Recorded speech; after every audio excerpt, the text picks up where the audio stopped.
Halo teman-teman, perkenalkan kami dari kelompok 9 dengan judul Cerebral Palsy.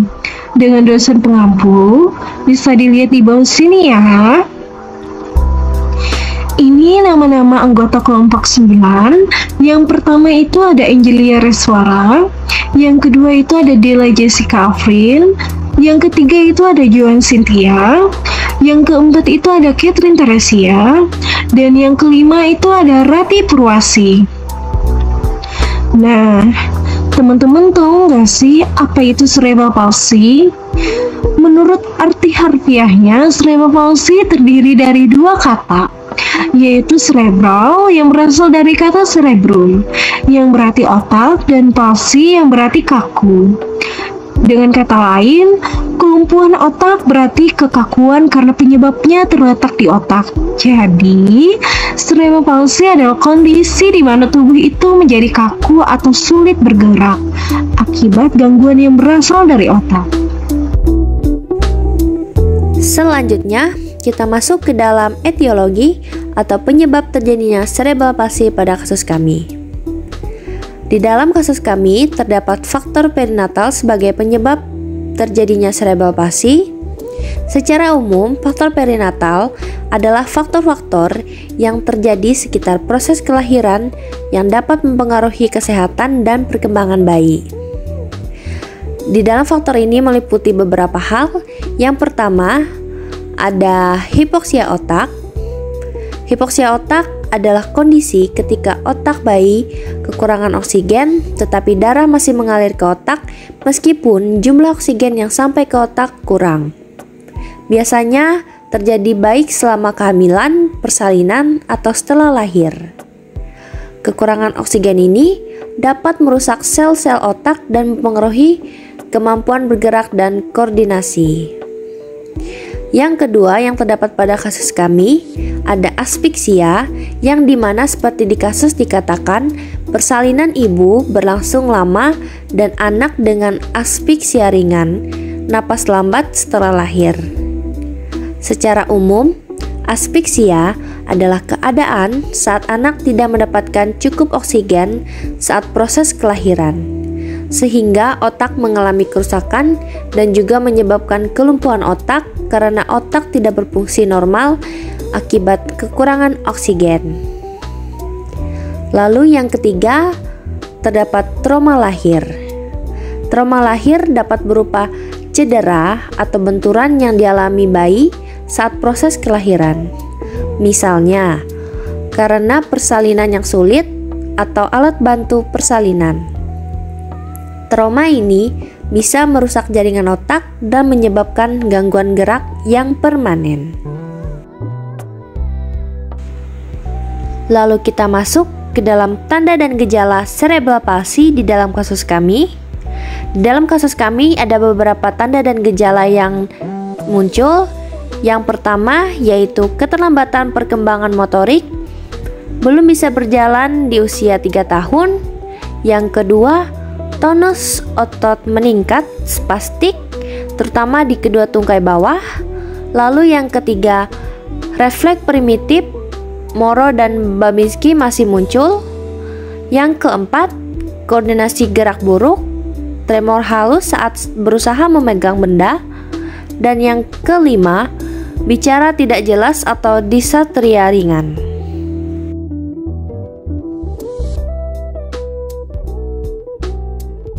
Jadi kita memasuki pathway. Nah, dari kasus tersebut, patofisiologi kami dimulai dari etiologi faktor prenatal pada janin. Baik teman-teman, di sini saya akan menjelaskan awal terjadinya cerebral palsy. Jadi, proses berawal dari faktor prenatal, yaitu masalah yang terjadi saat masa kehamilan, proses persalinan, ataupun sesudah bayi lahir. Salah satu yang paling sering terjadi adalah asfiksia, yaitu kondisi ketika bayi kekurangan oksigen. Akibat dari asfiksia ini, otak mengalami hipoksia atau kekurangan oksigen. Kondisi ini menyebabkan iskemia, yaitu aliran darah ke otak berkurang sehingga jaringan otak kekurangan nutrisi dan oksigen. Nah, iskemia ini menimbulkan beberapa dampak di otak. Yang pertama itu ada kerusakan korteks cerebral, yaitu bagian otak yang berperan dalam mengatur gerakan tubuh. Lalu yang kedua itu ada kerusakan mitokondria yang membuat sel otak kehilangan energi untuk bertahan hidup. Dan yang ketiga itu ada pelepasan DAMS, yaitu zat dari sel yang rusak yang kemudian memicu peradangan di otak. Nah, zat DAMS ini akan mengaktifkan mikroglia, yaitu sel kekebalan di dalam otak. Mikroglia yang aktif kemudian melepaskan sitokin yang menyebabkan terjadinya proses peradangan lebih lanjut. Selain itu, kerusakan di otak juga menyebabkan terbentuknya radikal bebas atau pembentukan ROS. Hal ini menimbulkan stres oksidatif yang semakin memperparah kerusakan sel-sel otak. Akibat dari semua proses ini, fungsi saraf otak menjadi terganggu atau disebut dengan gangguan fungsi neurologis. Nah, gangguan ini yang akhirnya menyebabkan munculnya cerebral palsy. Pada cerebral palsy dapat terjadi gangguan fungsi saraf kranial.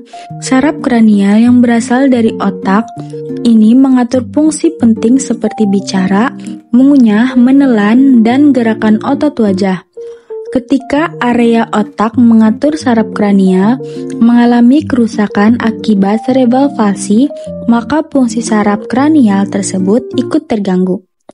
Terganggunya fungsi saraf kranial ini bisa melibatkan nervus hipoglossus yang berperan penting dalam mengontrol otot-otot lidah. Lidah adalah komponen utama dalam artikulasi suara dan pengucapan kata-kata, sehingga gangguan pada nervus hipoglossus menyebabkan kesulitan menggerakkan lidah dengan baik. Akibatnya fungsi bicara dapat terganggu. Terjadilah dysarthria. Diagnosa yang bisa diangkat yaitu gangguan komunikasi verbal dengan intervensi. Gunakan kalimat pendek dan nada suara lembut seperti saat berbicara dengan anak. Ulangi kata atau isyarat yang diucapkan anak untuk memperkuat asosiasi makna. Kolaborasi dengan terapis bicara bila tersedia. Anjurkan orang tua berbicara jelas, perlahan, dan berulang. Dorong keluarga untuk selalu menanggapi usaha anak berkomunikasi meski tidak sempurna. Meskipun kerusakan utama cerebral palsy berada di otak, kelainan ini dapat berimbas pada medula spinalis dalam hal pengiriman dan penerimaan sinyal saraf yang mengatur gerakan dan postur tubuh. Nervus spinal ini merupakan kumpulan saraf yang berasal dari medula spinalis. Medula spinalis mengeluarkan saraf serabut saraf yang kemudian membentuk plexus, yaitu jaringan saraf yang mengatur fungsi motorik dan sensorik pada bagian-bagian tubuh tertentu. Jika fungsi medula spinalis terganggu, maka pengiriman sinyal saraf ke plexus nervus spinal juga akan terganggu, seperti pada plexus sakral dan brachial. Plexus sakral akan mempengaruhi persarapan motorik ekstremitas bawah, menyebabkan ketidakseimbangan tonus otot seperti spasitas dan kekakuan. Dengan terjadinya spasititas atau peningkatan tonus otot secara terus-menerus, otot akan menjadi kaku, menegang, dan sulit digerakkan dengan bebas. menyebabkan gangguan kontrol gerak, postur, dan keseimbangan. Hal ini menyebabkan klien pada kasus tidak bisa berjalan dan berdiri tanpa bantuan, kemudian sering terjatuh, sehingga diagnosa yang diangkat yakni resiko cedera dengan intervensi, identifikasi area berisiko jatuh, lantai licin, kursi tinggi, sudut tajam. Pastikan barang-barang pribadi anak mudah terjangkau, jaga posisi duduk anak dengan penyanggah atau bantal besar, gunakan alat bantu mobilitas sesuai anjurkan fisioterapis, ajarkan cara mengangkat, memindahkan, dan menidurkan anak dengan benar, jelaskan pentingnya menjaga keamanan area bermain anak. Kemudian keadaan klien tidak bisa berjalan dan berdiri tanpa bantuan juga masuk pada diagnosa gangguan imobilitas fisik. Sama seperti plexus sakral dengan terganggunya fungsi plexus nervus spinal, plexus branchial juga akan terganggu, mempengaruhi persarapan motorik ekstremitas atas sehingga koordinasi gerak atas menjadi buruk. Pada kasus klien tremor halus, pada saat memegang benda, maka diangkatlah diagnosa dengan gangguan imobilitas fisik dengan intervensi, bantu anak duduk dengan posisi tegak menggunakan bantal atau sandaran punggung, kolaborasi dengan fisioterapis dalam program latihan gerak sesuai kemampuan anak, ajarkan orang tua melakukan latihan peregangan sederhana di rumah, ajurkan stimulasi motorik halus dan kasar melalui permainan ringan, misalnya menggenggam bola kain.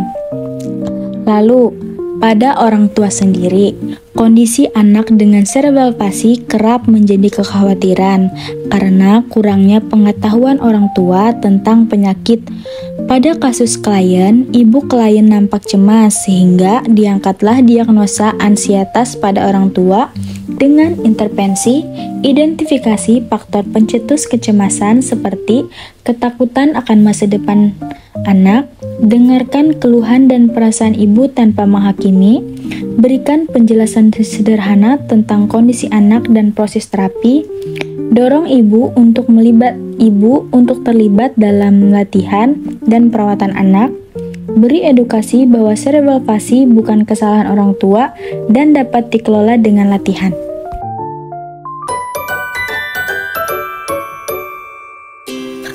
Di sini kami akan mempresentasikan sebuah poster yang kami buat dengan judul Dukungan dan Stimulasi Anak dengan Cerebral Palsy. Pertama-tama, di penjelasan sebelumnya kalian sudah mengetahui apa itu cerebral palsy. Maka di sini mari kita ulang kembali. Cerebral palsy terdiri dari dua kata, yakni cerebral yang diambil dari kata cerebrum yang artinya otak, dan palsy yang berarti kaku atau lumpuh. Jadi, cerebral palsy atau kelumpuhan otak ini adalah suatu kondisi di mana tubuh menjadi kaku atau sulit bergerak akibat gangguan yang berasal dari otak. Tujuan dari dibuatnya poster ini adalah agar keluarga mampu membantu aktivitas dasar anak di rumah dan menstimulasi perkembangan motorik serta kemandirian anak. Dukung anak dengan sikap mandiri. Yang pertama itu monitoring dan stimulasi rutin. Catat kemajuan anak dan lakukan latihan motorik tiap hari. Dalam hal ini artinya orang tua melakukan pemantauan pertumbuhan pada anak seperti menimbang berat badan, tinggi badan, lingkar kepala, dan memberikan stimulasi perkembangan anak secara rutin minimal sekali sehari dengan cara melibatkan anak dalam aktivitas ringan seperti meraih mainan atau berdiri dengan pegangan, tetapi ingat, masih dalam pemantauan orang tua. Selanjutnya A. Aktivitas peran aktif orang tua. Contohnya, orang tua ikut melatih gerak anak di rumah. Perlu diketahui, dalam hal ini orang tua berperan penting dalam memberikan dukungan stimulasi motorik yang intensif, melatih kemampuan motorik kasar dan halus anak secara teratur. Dukungan ini termasuk melaksanakan latihan fisik yang mendorong penguatan otot dan koordinasi motorik sesuai kebutuhan anak. Pada motorik kasar yang bisa dilatih di rumah oleh orang tua adalah seperti berguling, merangkak, duduk, atau berjalan. Sedangkan motorik halus bisa dilakukan dengan menstimulasi keterampilan jari dan tangan, misalnya dengan bermain slime atau plastisin. Latihan fisik yang diberikan di rumah juga bisa berupa latihan gerak pasif dan aktif. Contohnya, gerak pasif dapat berupa orang tua membantu anak menggerakkan bagian tubuh, misalnya lengan, dengan cara menekuk siku kemudian diluruskan secara perlahan. Sedangkan pada latihan gerak aktif, orang tua bisa mengajarkan anak untuk mulai mencoba melatih gerakan tubuhnya secara mandiri dengan cara melebarkan jari perlahan, lalu juga dirapatkan secara perlahan. Perlu diingat, dalam hal ini orang tua harus menghindari memaksa gerakan anak sebelum siap. Lalu yang ketiga, N. Nutrisi yang tepat.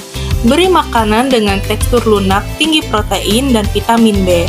Orang tua perlu memperhatikan terkait nutrisi anak dengan cerebral palsy karena tidak semua jenis makanan bisa dikunyah oleh anak. Beri makanan lunak atau lembut agar mudah dikunyah dan ditelan. Misal buah-buahan seperti pisang dan alpukat.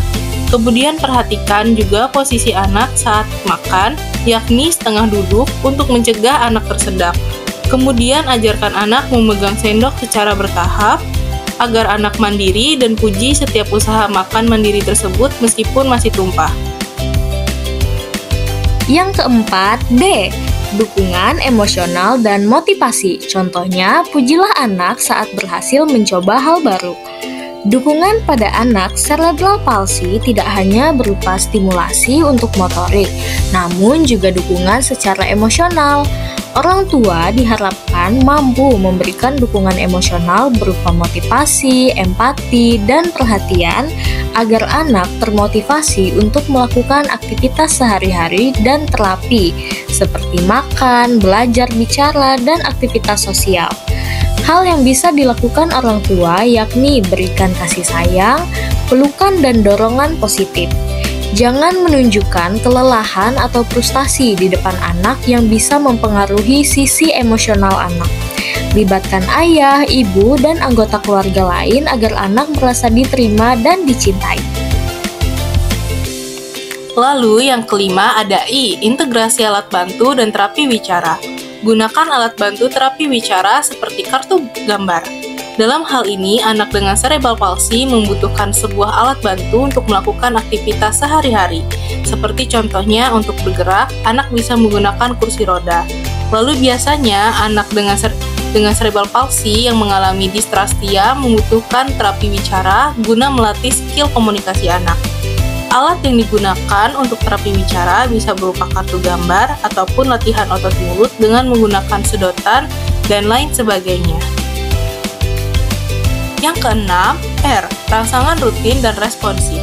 Ajak anak bermain bola warna-warni sambil berinteraksi. Anak dengan cerebral palsy biasanya memerlukan rangsangan stimulasi yang rutin dan responsif untuk melatih kemampuan anak. Misalnya, orang tua bisa menggunakan mainan berwarna cerah dan mudah digenggam untuk melatih koordinasi tangan seperti bola warna-warni, lalu bicara dengan anak secara perlahan dan jelas, ajak anak merespon dengan suara atau gerak, dan gunakan lagu, tepuk tangan, atau permainan interaktif sederhana. Dan yang terakhir adalah I, inisiatif serta kesabaran konsisten. Contohnya, latih anak berjalan setiap hari dengan sabar. Proses stimulasi pada anak dengan cerebral palsy memerlukan waktu yang cukup lama, konsistensi, dan kesabaran dari orang tua untuk mendapatkan hasil maksimal. Sehingga orang tua perlu untuk tidak mudah berkecil hati atau menyerah dengan perkembangan anak. Orang tua bisa terus konsisten melatih anak di rumah, misalnya dengan mengajarkan anak berjalan. Meski membutuhkan waktu yang sangat lama dan anak terus terjatuh, orang tua tetap perlu bersabar dan terus mencoba setiap hari karena orang tua perlu mengerti bahwa perkembangan anak dengan cerebral palsy membutuhkan waktu yang cukup lama. Dengan pembuatan poster dukungan dan stimulasi anak cerebral palsy, kami menekankan kepada orang tua bahwa anak dengan cerebral palsy memang membutuhkan waktu lebih lama untuk berkembang. Tetapi dengan latihan yang konsisten, kasih sayang, dan dukungan keluarga, kemampuan anak akan terus meningkat.